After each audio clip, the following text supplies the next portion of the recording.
Good day, I'm Samantha Allen and this is your JIS News for July 26. The national minimum wage has been increased by 11%, moving from $4,500 to $5,000 per 40-hour work week.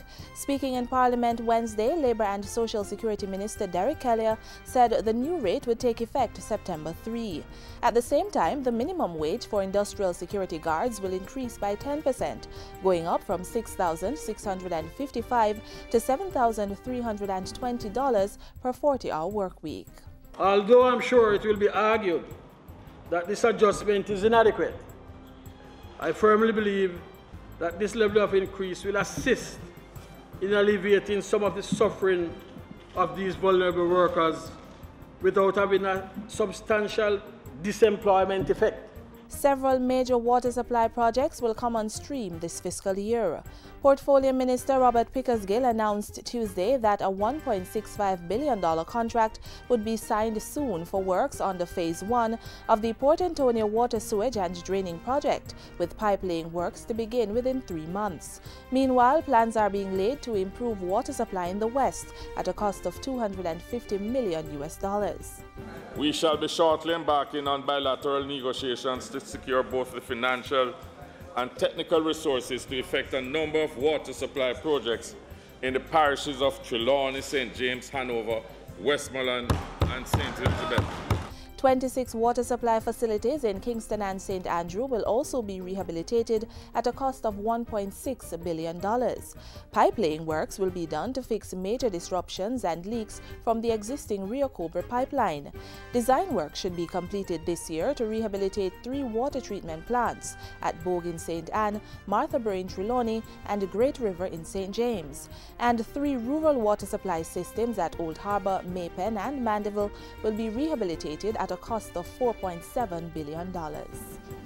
A protected areas system master plan is to be developed to promote a coordinated approach to the management of protected areas. Portfolio Minister Robert Pickersgill says the master plan will, among other things, address the sustainable financing of protected areas and will put forward strategies to accomplish this.